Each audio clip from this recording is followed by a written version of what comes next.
তো সকালবেলায় ছিল আমার টিউশন পড়ানো, টিউশন ছুটি হয়ে গিয়েছে আর আজকের রান্নাটা আমিই করব। তো কি রান্না করছি চলো তোমাদের সঙ্গে শেয়ার করি।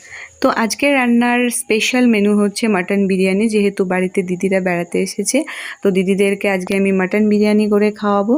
আর একটু ভয়ে ভয়ে আছি সত্যি কথা বলতে গেলে, কি যেহেতু মাটন বিরিয়ানি, তবুও চেষ্টা করছি, দেখা যাক কেমন হয়, সবাই খেয়ে কী বলে। তো সবার প্রথমে আমি দেখো মশলা টশলা সব গুছিয়ে নিয়ে তারপর রান্না করতে বসেছি। এখানে আগে আমি বেরেস্তা ভেজে নিয়েছি, তারপর মাটনটা আমি একটু সেদ্ধ করে নেব।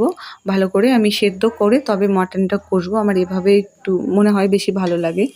তো বেরেস্তাও ভাজা হয়ে গেছে আর মাটনটাও সেদ্ধ করে নিয়েছি। এবার মাটনটা কষে নেব, প্রথমে মশলাটা কষবো তারপর মাটনটা কষে নেব। এই যে দেখো সেদ্ধ মাটন দিয়ে এবার কষতে লেগেছি। আর কষার পর এটা এত লোভনীয় হয়েছিল দেখতে, তখনই আমার পুরো খেতে ইচ্ছা করছিল। আর কি বলবো, নিজের রান্নার নিজেই প্রশংসা করে ফেলছি একেবারে। আর এদিকে দেখো আমি ভাতটাও বসিয়ে দিয়েছি সেদ্ধ হওয়ার জন্য। আর এই দেখো সেই শো স্টপার মাটন, এটা হচ্ছে রাতের জন্য নামিয়ে রাখা হয়েছে, কষা রুটির সঙ্গে খাওয়া হবে।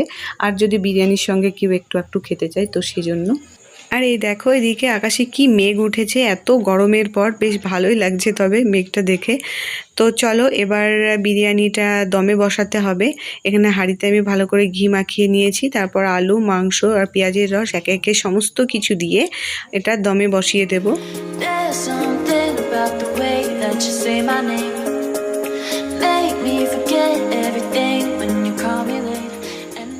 আর বিরিয়ানিতে একটু আমি ঘিয়ের পরিমাণটা কমই ব্যবহার করছি, কারণ আমাদের বাড়িতে ঘিটা এত কেউ পছন্দ করে না। আর এই দেখো মেঘ করেছে বলতে বলতেই পুরো মুষলধারায় বৃষ্টি নেমে পড়েছে। বেশ ভাল লাগছিল, গরমের পরে যেন অনেকটা শান্তি পাওয়া গেল। তো এই দেখো সবাই স্নান টান সেরে নিয়েছি, এবার চলে এসেছি খেতে। এখানে স্যালাড কেটে নেওয়া হয়েছে, এবার আমি বিরিয়ানিটা আস্তে আস্তে সবাইকে পরিবেশন করছি। তো তোমাদের কেমন লাগলো অবশ্যই নিচে কমেন্ট করে জানিও। আর এটা বেশ খেতে ভালো হয়েছিল, ঝরঝরে হয়েছিল পুরো দোকানের মতন, টেস্টটাও বেশ ভালো হয়েছিল।